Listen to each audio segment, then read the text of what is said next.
When Clint Eastwood walked into a quiet roadside diner in a dusty little town, no one recognized the Hollywood legend.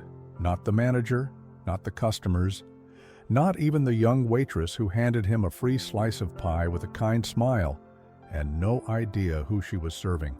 What happened next changed her life forever. Because when that same waitress was fired on the spot for her simple act of kindness, Clint didn't just leave a tip, he made a statement. And in true Clint Eastwood fashion, he turned one slice of pie into a story the whole country would never forget. The bell above the door jingled, but no one walked in, just the wind. Outside, the highway whispered, long and empty, cutting through the dusty heart of a town too small for a stoplight. And inside Darla's diner, time moved just a little slower. The red vinyl booths had faded to pink, the chrome edges dulled with years of elbows and conversations. A humming jukebox in the corner spun soft hits from the 50s, its light flickering with effort. Katie Reynolds wiped down a spotless counter for the third time in 10 minutes. Her apron was tied tight around her waist, pockets stuffed with receipts, and exactly $7.25 in tips. Her shift had started before sunrise, and it wouldn't end until the last slice of pie was served. She was 23, with dreams on hold and bills piling faster than paychecks. Her grandmother, the woman who raised her, was in and out of the hospital. Insurance only covered so much. So Katie picked up every extra shift she could, working doubles, sometimes triples, her feet blistered and aching long before lunch rush even started. But today there was no lunch rush, just silence, and a manager with a permanent scowl behind the register. Katie glanced toward the pie case. The glass was fogged, but she could still make out the apple crumble, golden, warm, comforting. It was the diner's signature dessert, the kind of thing that could turn a bad day into something sweet. She thought about sneaking a slice for herself, but knew better.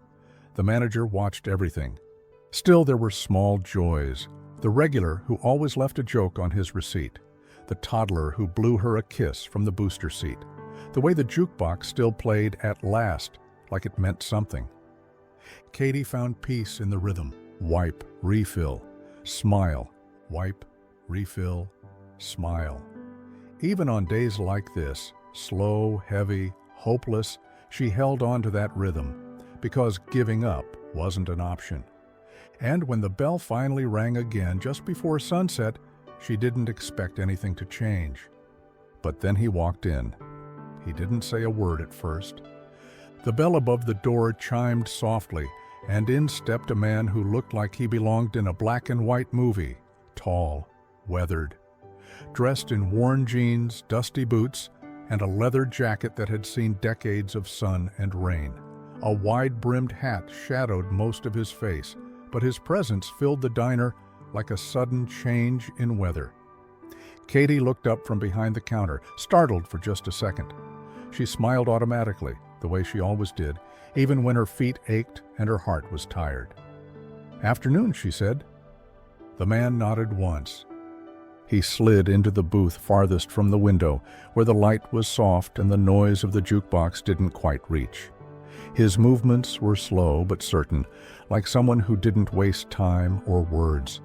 When Katie walked over with her notepad, he was already looking at the menu, but only out of politeness.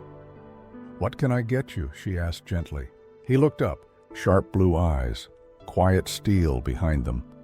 Something about him made her pause, something familiar, but not quite placeable, like seeing a dream you'd half forgotten. "Just coffee," he said. His voice was gravel and smoke. "Black." Katie jotted it down, even though she didn't need to, coming right up. As she turned away, she glanced back once. He wasn't scrolling a phone. He wasn't checking the time. He just sat there, like he had nowhere else to be, like he was waiting for something that hadn't arrived yet. Katie brought him the mug a minute later, placing it gently in front of him. "Best coffee on this stretch of highway," she said with a grin. He didn't laugh, but he gave her the smallest smirk. And for a moment, that was enough. The manager didn't even look up. Another customer was another ticket. But Katie felt something shift. Maybe it was the stranger. Maybe it was the way the jukebox skipped into an old Western tune right as he took his first sip. Whatever it was, the air in the diner felt different. And Katie had no idea her life was about to change forever. The coffee had gone cold, but the stranger didn't mind. He sat quietly, hands wrapped around the mug, like he was holding on to something much heavier than caffeine. The diner had thinned out again, the sun slipping low across the horizon, casting long orange streaks through the dusty windows. Katie leaned on the counter, watching him for a moment. He hadn't said much, just a nod, a thank you here and there. But there was a kind of heaviness in his silence. Not sadness exactly, more like tiredness, the kind you carry in your bones. She wiped her hands on her apron and moved toward the pie case. The apple crumble sat there, warm from the oven, its buttery crust catching the light like gold. She didn't think too hard about it. She just grabbed a plate, slid a generous slice onto it, added a scoop of vanilla ice cream for good measure, and walked it over to his table. "Here," she said softly, setting it down in front of him, on the house. The stranger looked up, a faint crease forming between his brows. Katie smiled. "You look like you could use something sweet." For a beat, he didn't move. Then, slowly, he set down the mug and picked up the fork. His eyes met hers just for a second, and something unspoken passed between them. "Thank you," he said. Quiet. Sincere.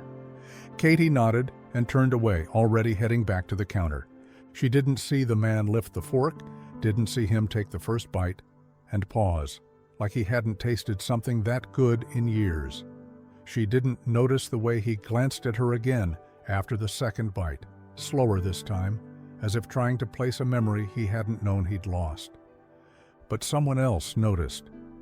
From across the room, the manager stepped out of the back office, arms crossed, jaw tight, eyes locked on the plate of pie sitting in front of a customer who hadn't paid for it. And just like that, the air in the diner changed again. But this time, it wasn't warm. The footsteps came fast, heels clicking against the linoleum with purpose. Katie didn't even have time to turn before the manager's voice cut through the diner like a slap. "What the hell do you think you're doing?" The room froze. The few customers still inside glanced up from their meals, forks paused midair. Katie spun around, confused. "What?" He pointed toward the booth. "You gave him pie without ringing it up." Katie's heart dropped. "It was just a slice," she said quickly. I thought he looked like he needed a little kindness, that's all." The manager's face turned red. "This isn't a charity, Katie. That pie costs money. You don't just hand out food to anyone who walks through the door." She opened her mouth to explain, but the words caught in her throat. "I've warned you before about this bleeding heart nonsense," he snapped. "If you want to give away food, do it from your own kitchen, not mine." Katie's voice cracked. "I didn't mean—" "You're done," he barked. "Pack your things. Get out." The silence in the diner was deafening. Katie's cheeks burned. Her eyes stung. She glanced toward the booth where the stranger sat still, unmoving, watching. "I was just trying to do something good," she whispered. The manager didn't flinch. "Good doesn't pay the bills." Katie turned toward the back, fumbling to untie her apron, her hands shaking. She grabbed her purse, her water bottle, the little notebook where she kept orders and quotes that made her smile. Her whole world in one sad bundle. When she walked past the stranger's table, she couldn't bring herself to look at him, not really. Just a fleeting glance. He didn't say anything, didn't move, just sat there, still, silent, watching. And when the door closed behind her, the bell jingling softly in her wake, it wasn't just Katie who felt the weight of the moment. The man in the hat leaned back slowly, and the wheels of something much bigger had already begun to turn. By nightfall, the story had already spread. In a town that small, news traveled faster than the highway winds. And this story, it lit up every phone, diner booth, and grocery aisle from one end of Main Street to the other. Katie Reynolds got fired for giving a guy a slice of pie, one woman whispered, over a basket of apples. To Clint Eastwood, no less, her husband added, shaking his head. Didn't recognize him without the movie lights. Wasn't even about that, said the cashier behind the register. She was just being kind. That manager's always been a jerk. Not everyone agreed. Some folks nodded solemnly, others rolled their eyes. She should have followed the rules. Pie's not free, no matter who you are. But even those who disagreed with her couldn't help but admire the guts it took to give away something so small for a reason so big. Back at her house on the edge of town, Katie sat curled on the old couch, her hands wrapped around a chipped mug of tea. The curtains were drawn, the living room dim, except for the soft glow of the television playing a rerun neither of them was watching. Her grandmother, propped up with pillows, reached over and gently touched Katie's arm. "You did the right thing, sweetheart." Katie forced a smile. Right doesn't pay for prescriptions. They both knew it. Rent was due. Bills stacked on the counter like dominoes waiting to fall. And now, without the diner, the little stability Katie had was gone. Still, she tried not to cry. She didn't want her grandmother to see the weight of it all. Across town, long after the lights dimmed at Darla's diner, the stranger rose from his booth. He didn't say a word. He just reached into his jacket, pulled out his wallet, and left a $100 bill beneath the empty plate. Then he tipped his hat to the empty room and walked into the night, disappearing like a ghost in denim and leather. No name, no fuss, just a man who hadn't come for pie, but had left with something far more important on his mind. Morning came with the sound of tires on gravel. Katie was in the kitchen making toast with off-brand butter, still in her pajamas, when the crunching sound outside stopped her mid-step. She peeked through the thin curtain above the sink. Her heart skipped. A black SUV, polished, new, out of place in their worn-down neighborhood, sat idling in front of the house. The windows were tinted, the engine quieted. "Katie?" her grandmother called from the next room. "Is someone outside?" Katie didn't answer. She was already moving toward the front door, barefoot on cold tile, her mind racing through every possible scenario. She opened it slowly, and there he was. Clint Eastwood, not on a screen, not in a movie, standing on her porch, boots dusted, eyes sharp beneath the shadow of his hat. Her breath caught. "Morning," he said, voice low, calm. Katie just stared, words tangled somewhere between her chest and her throat. You're... He gave the smallest nod. "That's me." She blinked hard, unsure if this was real or the result of too little sleep and too much stress. "Why are you... How?" "I came to thank you," he said simply. Her hand gripped the edge of the doorframe. "You didn't know who I was. You didn't do it for attention. You just offered kindness."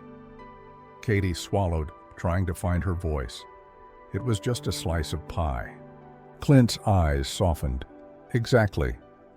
Behind her, her grandmother shuffled into view, wrapped in her robe. Her eyes widened. "Oh, my lord." Clint tipped his hat politely. "Ma'am?" Katie still hadn't moved. "I got fired because of that pie," she said, almost a whisper. "I know," Clint replied. "That's why I'm here." The silence between them stretched wide and quiet. Then he added, "You changed my day with that pie, Katie. I'm here to see what I can do to change yours." Her jaw hung open. Her grandmother clutched her chest. And for the first time in days, the weight on Katie's shoulders didn't feel so heavy anymore. By nightfall, the world knew her name. It started quietly, just a single call from Clint's assistant to a local reporter, a brief recap of what had happened at Darla's diner. No dramatics, just the facts. But facts, when tied to a name like Clint Eastwood, don't stay quiet for long. By morning, the headlines were everywhere. Waitress fired for feeding Clint Eastwood. Star responds with ultimate surprise. Kindness costs her job. Clint Eastwood gives it back. A slice of pie, a lifetime of change. Katie's phone buzzed like a broken alarm clock, notifications piling up faster than she could read them. Her name trended on Twitter. Her story hit the front page of news apps across the country. Even the local radio station played a clip of Clint's brief, stoic quote, "She treated me like a person. I figured it was time someone treated her the same." By noon, strangers were sending emails, DMs, and handwritten letters. A retired teacher from Vermont offered to pay her rent for a month. A bakery owner in Colorado asked her to come work for them. No questions, just respect. One man from Arizona offered to buy her a truck. Katie sat in her tiny kitchen, surrounded by envelopes, gift cards, and flowers. Tears welled in her eyes, not from the money, not from the attention, but from the validation. She hadn't imagined it. She hadn't overstepped. She'd done something kind, and the world had noticed. Even her grandmother, flipping through the TV channels, couldn't stop smiling. "You always had that spark," she said softly. "Now, everyone else sees it too." Katie didn't know what would come next. She didn't know how long the buzz would last. But for now, she let herself breathe. For once, kindness had made headlines, and it wasn't done yet. By the time the lunch crowd rolled in the next day, Darla's diner was under siege. Not from protesters, not from press, from the internet. Review sites lit up like wildfire. Fired a girl for kindness? Never eating here again.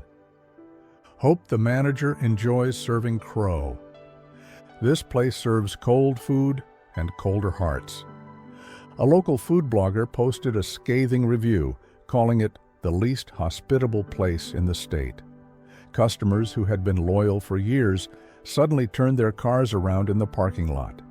Inside, the manager paced behind the counter, face red, muttering about cancel culture and taking things out of context. But the truth was harder to swallow than burnt coffee. People weren't just angry, they were disappointed. They had eaten there, shared birthdays there, trusted the place, and now they saw what it really was. Then, around 3 p.m., a black delivery van pulled into the lot.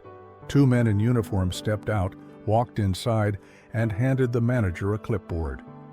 "We're here to pick up all remaining pies," one of them said. The manager blinked. "What?" "Paid in full, special request, destination, local shelters, and food pantries." The manager narrowed his eyes. "Paid by who?" The delivery guy smirked. "Clint Eastwood said to put this note on top." He handed over a simple white card, written in bold black ink, courtesy of Katie. The staff stood frozen.